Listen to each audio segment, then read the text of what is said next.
Então, pessoal, falar um pouco de atualização, para a gente poder comentar um pouco, ver se vai. Aí, eu vou botar um caso clínico aqui comum, só para a gente poder ilustrar, né? Então, eu estou diante de uma paciente de 62 anos, vem com uma dor torácica há 8 horas. O que ela conta para mim é que há 8 horas ela começou com quadro de dor, durou 20 minutos, pré-cordial, pontada, forte intensidade, irradiada para a região cervical, com sudorese.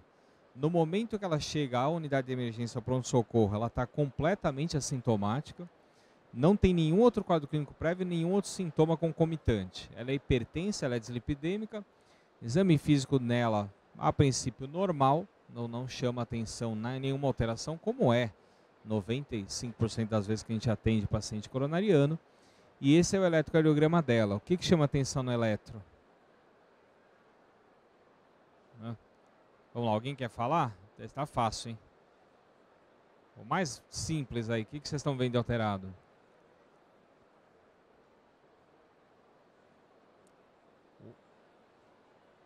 Ali, na anterior, tem um infrasivelamento de segmento ST, né, toda a parede anterior, extenso, uma morfologia um pouquinho lateral, é isso. Então tem realmente um infradesnível.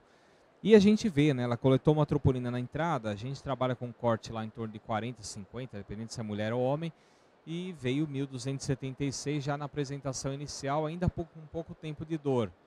Então ela já entra para a gente como a síndrome coronariana, né? Ela já entra como, na verdade, um infarto sem supra-nível de ST, que a gente vai começar a questão de avaliação. E aí vem o problema, né? Qual que é a grande questão hoje, pessoal? Desde os anos 2000, na verdade, década de 90, né, a gente começa a desenvolver medicamentos para tratamento de coronariopatia aguda, então que a gente anticoagula, que a gente antiagrega os doentes, que a gente melhora a terapia clínica, melhora o prognóstico, mas por outro lado, eu estou ampliando terapia, mas eu estou ampliando o risco de sangramento, quer dizer, então um primeiro momento, década de 90, anos 2000, foi um momento de intensificar a terapia clínica, e eu vou dizer que de 2010 para frente foi um momento de diminuir a terapia clínica, e a gente começar a pensar em estratégias para seguir o mesmo tratamento, dar o mesmo benefício, mas sangrar menos. E aí vem a balança, o que a gente pode fazer por cada paciente. Hoje, quando a gente olha, porque aqui é o que eu tenho disponível, a gente consegue praticamente bloquear todas as vias de ativação e agregação plaquetária. Acho que a gente só não conseguiu até hoje a via da trombina, que foi uma via que se testou o medicamento, mas o benefício não existiu e teve muito efeito colateral. Tirando isso, a gente hoje consegue interferir. E a gente entende que anticoagulação e via antiplaquetária trabalham juntas. E que hoje a gente entende que elas se intercalam, quer dizer, uma cruza com a outra. E que as terapias vão se combinar na via final do tratamento. Então, olhando para uma doente como essa, se vocês estão na unidade de emergência, eu faço a primeira pergunta, né? Qual anticoagulante seria melhor indicado nesse caso? Vamos lá. Pensa nas alternativas, eu vou perguntar, vocês levantam a mão.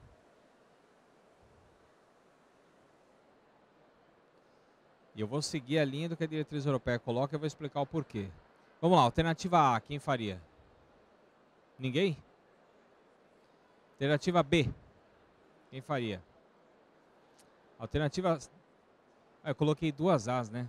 Desculpa. Então é a B. A do Fondaparinux, quem faria? Ninguém? Enoxaparina 0,75, alguém? Não? E por último, enoxaparina ou Fondaparinux, quem faria? Ninguém também?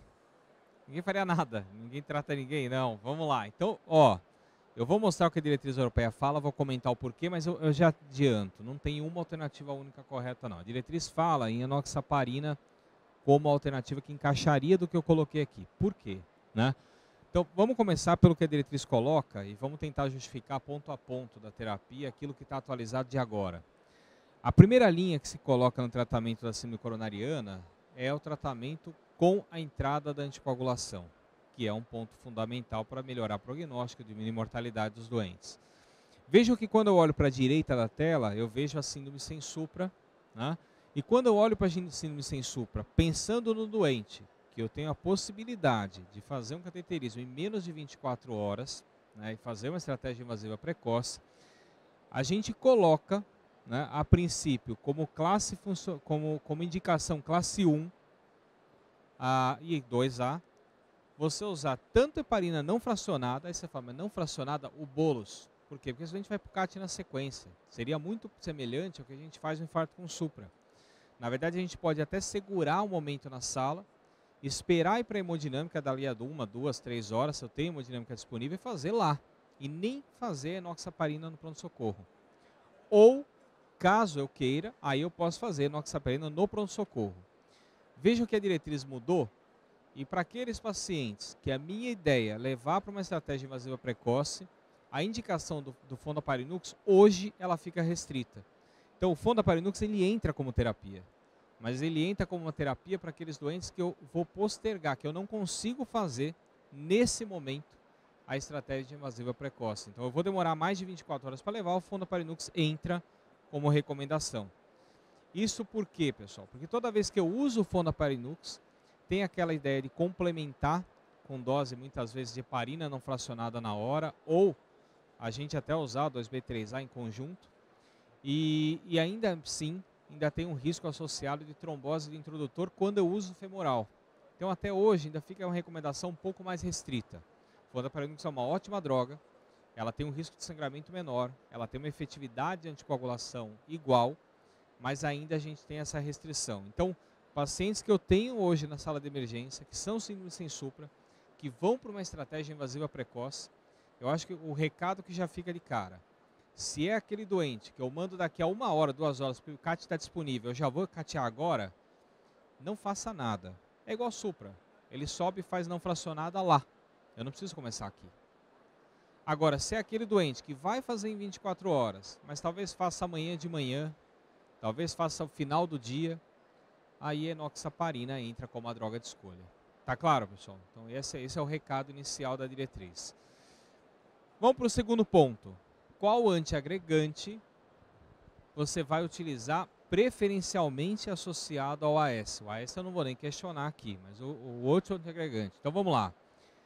Se seria somente clopidogrel, só se você responder, só usei clopidogrel até hoje, aí tudo bem, mas não por recomendação. Ticagrelor ou prasugrel como primeira opção. Todo mundo fazendo assim. Agora vocês levantaram a mão, né? Até agora nada. Agora vai. Somente prasugrel. O somente, vocês aprenderam isso aí na faculdade, no cursinho. Somente está errado. Vai dar errado. Nunca somente não põe. Somente ticagrelor. Não. Clopidogrel ou ticagrelor, desculpa. É uma opção? É. Mas lembra que eu tenho aqui, eu estou trabalhando num cenário que eu teria à disposição hemodinâmica disponível rápido. A ideia é fazer a estratégia precoce. E aí a gente vai conversar. Então aqui, a resposta da questão seria essa. Ou eu usar o ticagrelor, ou eu usar o prasugrel. E aí, da onde vem isso? Então, olha lá, vamos para o segundo ponto do tratamento. Isso foi uma coisa que a diretriz colocou, como se fosse uma terapia por etapas, para a gente tentar não esquecer os passos de terapia.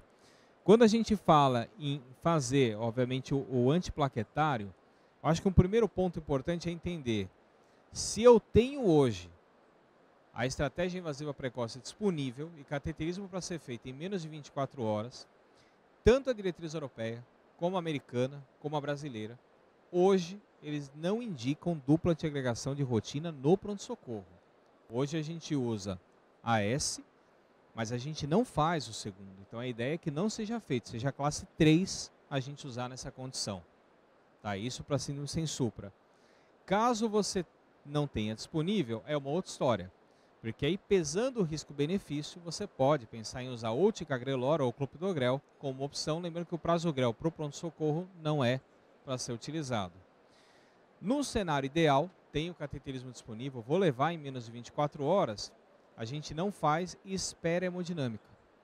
Uma vez feita a intervenção, eu vendo que tem lesão e vou fazer a intervenção percutânea, aí você tem indicação, aí vem para a parte de baixo do quadro, a escolha do P2 e Y12, da gente usar o antiplaquetário também associado. E qual é a escolha hoje, pessoal? Bom, sem dúvida alguma, hoje a primeira opção de antiplaquetário ou é prasugrel ou é ticagrelor. Quer dizer, isso a gente sabe desde a época do Plato em 2009, do Triton em 2007, que eles são superiores ao clopidogrel. E hoje não tem sentido, como já não tem há muito tempo, se eu tenho um antiplaquetário mais potente disponível no contexto da coronariopatia aguda, eu usar clopidogrel no lugar.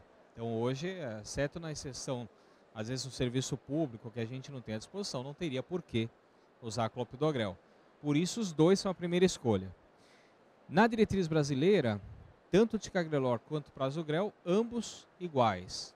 Na diretriz europeia, baseado no ISA React, eles colocam ainda o prasugrel como acima do clopidogrel, do ticagrelor, como indicação, tá? Mas ambos ótimos medicamentos para a gente poder escolher e fazer. Lembrando que o prasugrel, aquela dose 60 mg de ataque, 10 mg ao dia, e o ticagrelor 180 mg de ataque, 90 mg de 12 em 12 horas de manutenção, no momento que você faz a intervenção. Lembrando que a meia-vida é super curta, 20 e 30 minutos, então você pode fazer a intervenção e dar o remédio, ou na verdade a gente dá o remédio e faz a intervenção, sem maiores riscos da gente correr uma trombose de stent, assim por diante. Por isso a recomendação é essa. Por que mudou? Primeiro, por essa questão de meia-vida. Segundo, porque não existe evidência de que usar um antiagregante plaquetário potente, pré-CAT, em pacientes que vão para a intervenção precoce, traga benefício. Não existe. Né? Tentou-se fazer isso com o prasugrel no estudo ACOST, sangrou mais, não melhorou nada. Se tentou fazer isso com o ticagrelor no estudo chamado Atlântica, até em fase pré-hospitalar, não mudou nada. Os maiores bancos de dados que testaram isso, não muda nada. E muitas vezes ainda aumenta a chance de sangrar. Então hoje tem que entrar na cabeça. Por muitos anos a gente foi na ideia de, chegou no pronto-socorro, clopidogrel, isso acabou. Isso acabou.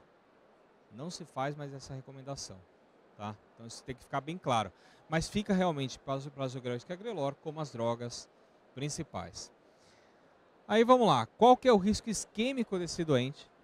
E como que eu devo estratificar essa paciente? Né? Então vamos conversar sobre isso. Primeiro, questão de risco. Quem aqui acha que essa doente é baixo risco? Ninguém. Quem acha que ela é risco moderado? Ninguém. Quem acha que ela é alto risco? Alto. Quem acha que ela é muito alto risco?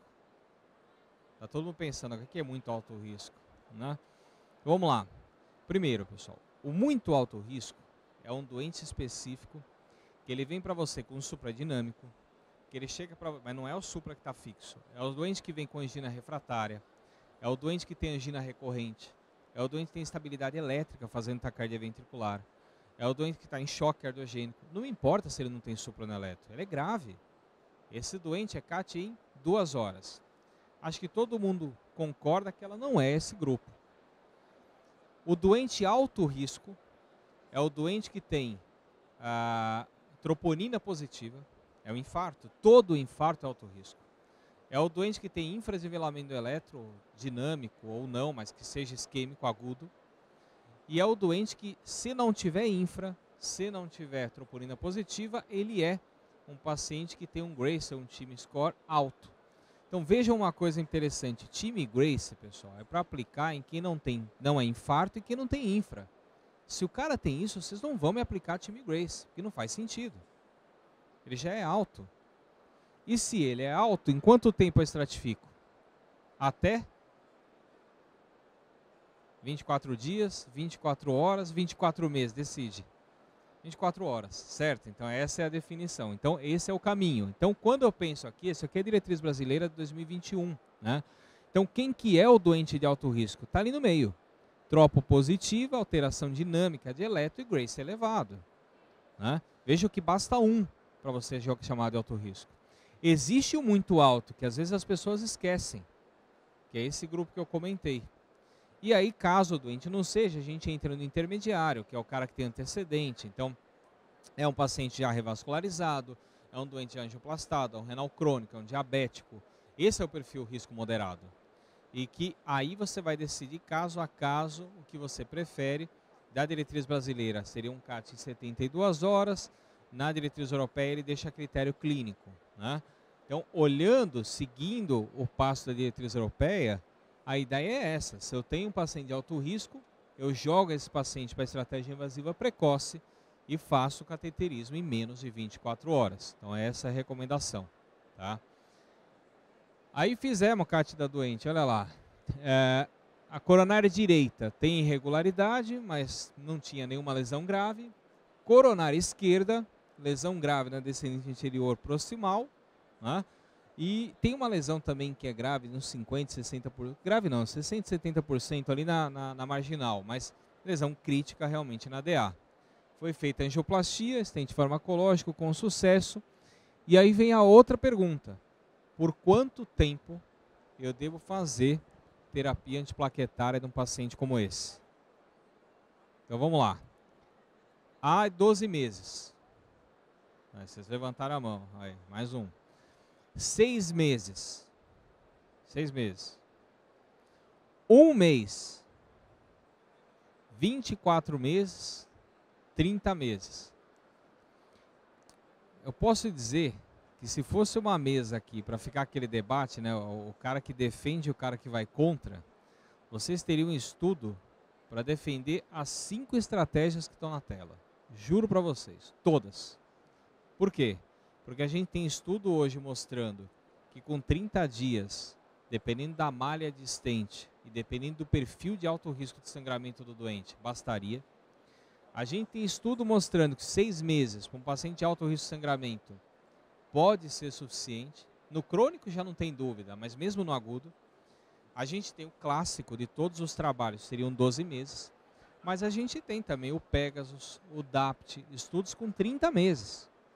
E mostrando redução de trombose de stent no momento em que a gente não usava a malha que a gente tem hoje, que a gente tinha um risco maior de trombose tardia. Então, a gente tem estudo para defender todas as estratégias da tela. Mas o clássico na coronariopatia aguda, e se a gente não quiser ficar fazendo muita firula mesmo e definir um tempo único, seriam sem dúvida nenhuma 12 meses. Até hoje a coronariopatia aguda são 12 meses, o padrão, obviamente, de terapia. Como é que a gente pesa isso? A gente tem que ver o doente que eu tenho na minha mão. Quem é o paciente? Então olhar as características clínicas, então idade, sexo, história já de sangramento ou não, de evento isquêmico recorrente ou não, esse é um perfil de doente interessante. A apresentação clínica, como eu falei, o crônico é uma coisa, o agudo é outro. Eu tenho placa instável, eu tenho trombo, eu estou mexendo com um doente com um perfil completamente diferente para terapia. Eu tenho que olhar comorbidades, se é renal crônico, se é diabético, quem é o perfil que eu tenho do doente, se ele vai precisar de anticoagulação, se ele fez angioplastia, se ele está fazendo cirurgia. Então, toda a somatória é que vai me fazer uma balança para eu pesar o risco isquêmico do doente versus o risco que o doente tem de sangramento. Lembrando que risco isquêmico conta muito também o quê? Angioplastia de tronco, doente que fez múltiplas angioplastias no mesma intervenção, paciente que tratou bifurcação, paciente já teve trombose, né? Angioplastia complexa. Então, isso é importante a gente pesar, para entender o tempo que eu vou dar de dupla ou não. E aí, pessoal, travou? Aí. E aí a gente vai para aquela parte final, né, que é o tempo que eu faço de terapia. Como estratégia padrão que a gente colocou e até a resposta da pergunta, o tempo seriam 12 meses. Essa é a estratégia padrão que eu tenho, né? E a partir de 12 meses, a gente tira o segundo antiplaquetário e continua com a aspirina, aí, obviamente, por tempo indefinido. Então, essa é a estratégia que hoje a diretriz vem seguindo já há um bom tempo e continua seguindo. O que muda? Por que eu falei que todas as alternativas estariam corretas se a gente for defender caso a caso? Por isso aqui. Quando a gente olha pormenorizado, doente por doente, e a situação clínica que eu tenho, e aí é importante a ideia do cardiologista para definir realmente a conduta final do doente, a gente volta para aquele segundo slide que eu mostrei. O carinha em cima da balança pesando risco isquêmico e risco hemorrágico. E aonde a gente entra? Aqui, ó. Eu tenho estratégias para abreviar o uso da dupla antiagregação. Então vejam que eu já tenho estratégia em paciente com muito alto risco de sangramento para 30 dias e suspender. Eu tenho estratégias considerando 3 e 6 meses. E dependendo do risco de sangramento, um risco isquêmico baixo, eu já tenho a possibilidade de fazer uma terapia dessa. Assim como eu já tenho hoje a possibilidade de fazer uma coisa que se chama descalonamento. Então eu faço a terapia inicial por 30 dias com o antiagregante potente, ticagrelor, prasugrel mais o AS, e passados 30 dias, a critério clínico, ou com teste genético, ou com teste de agregação plaquetária, e vejam que isso tem validação em literatura, eu troco e posso retornar ao clopidogrel. Por quê? Porque eu saí da fase hiperaguda, eu saí do maior risco de trombose existente, eu saí do maior risco isquêmico de recorrência da doença coronariana aguda, e eu volto para o medicamento de menor potência, mas que ao mesmo tempo tem um risco de sangramento também menor, por consequência. A gente tem estudos, tanto com teste genético, quanto com essa variação baseada no ticagrelor e no prasugrel. Prasugrel é um clássico alotrópico, que é o ACS, que eles fizeram essa estratégia, o doente mantém o mesmo benefício, reduzindo a chance de sangrar. Então, mostrando que existe validação para isso e que a diretriz já anterior, em 2020, tinha adotado como uma possibilidade real da gente seguir em terapia. Então, quando eu mostrei as alternativas, eu falei, olha, tem estratégia para praticamente tudo. A cada vez mais, os estudos que prolongaram por 30 meses caem por terra. Não que não exista benefício nenhum em ninguém, mas a chance de sangramento aumenta, porque você vai postergar mais tempo, numa época que os stents não são os stents de hoje, segunda e terceira geração, e que hoje a gente entende que a segurança da malha é muito maior para ter uma trombose tardia e dá justamente o benefício que dava pela extensão da terapia. Hoje é o contrário, é de 12 para menos, essa é a ideia, 6, 3, 1, depende da situação. A gente tem um estudo, por exemplo, interessante, Twilight, que ele com 3 meses, ele tira o AS em paciente coronariano agudo, paciente grave, paciente complexo, e deixa só ticagrelor. E ele mostra que você tem, é um estudo de segurança, mas ele mostra que não aumentou o evento isquêmico e você sangra menos. Ou seja, é uma possível estratégia. Às vezes você tem medo de falar, eu vou tirar o prasugrel, vou tirar o ticagrelor, o cara angioplastou há 3 meses atrás, então tira o AS. Essa é uma possibilidade, isso foi testado. E é uma das coisas que, inclusive, quando a gente fala em 3 meses, a diretriz contempla. E é onde ela se baseia para poder afirmar esse tipo de situação. Então, o que eu quero chegar, pessoal, aqui, primeiro, ainda reperfundir precoce é o maior alvo terapêutico. Vejam que, com os avanços que a gente teve de antiplaquetário, de anticoagulação, de intervenção percutânea, eu não estou aqui no cenário agudo falando de estatina. Por quê? Porque não me importa se você deu 40, 80, 20 de atorva ou o que for, isso não vai mudar nada no quadro agudo. Sendo bem sincero, a gente tem estudo provando isso. O que me importa é abrir a coronária e não deixar recorrer o quadro e não fechar o vaso novamente. E aí entra você escolher o medicamento correto, você agir com ele na hora correta e você abrir a coronária. Tratar a coronariopatia, eu aprendi uma época que era Monab CH, aí depois tinha uma outra regra que era um pacote. Se eu carimbasse uma receita, ela era igual para todo mundo. E hoje eu entendo que não. Hoje eu entendo que eu tenho que escolher o momento que eu dou, a dose que eu dou, o antiplaquetário que eu dou, o anticoagulante que eu dou, se vai para o CAT ou não vai, em quanto tempo vai para o CAT. Mudou tudo. Hoje eu preciso pensar no doente. E cada doente tem uma estratégia diferente a ser seguida. Sem dúvida nenhuma, ticagrelor e prasugrel são a minha preferência no contexto agudo. No crônico não existe evidência, mas no agudo isso é inquestionável. E a gente tem hoje estratégia para reduzir o tempo de terapia, ou obviamente a dupla antiagregação, tentando trazer o mesmo benefício com uma segurança ainda maior. Então eu lembra que hoje, se a gente for olhar a população que a gente trata, é a cada dia pior. É só vozinho, 80 anos, 90 anos, isso é cada vez mais comum. Aí você fala, 90 anos eu vou levar para o CAT. Mas o cara é funcional, tem doente de 90 anos, vem sozinho na consulta e dirige. Como é que você não vai levar para o CAT? Você vai tratar, tem que tratar. E esse perfil de doente, esse tipo de estratégia é interessante. Porque é o doente que tem maior risco de queda, é o doente que pode sangrar, é o doente que complica. Ele não é igual o cara de 60 anos. Então, poder ter isso na cabeça, pensar diferente com o doente, individualizar, pode ter certeza que faz diferença sim. E a gente tem comprovação disso, tem base para falar disso, e isso é uma recomendação oficial. Eu agradeço a atenção de vocês.